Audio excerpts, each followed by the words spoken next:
Nah, yang minat bahan bibit kopi lokal ya dari Lampung, ini bagus banget bibitnya. Ini kira-kira ada berapa dompol ini, bro? Hitung nih dari sini. Kita hitung ya. 1, 2, 3, 4, 5, 6, 7, 8, 9, 10, 11, 12, 13, 14, 15, 16, 17, 18. Oh, 18 dompol tuh. Panjangnya, wah berapa tuh? Coba pakai tangan, bro.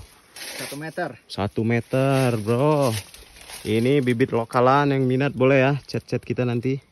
Kurang lebih bulan 6 ini panen ini. Ini bibit kopi robusta unggul dari Lampung.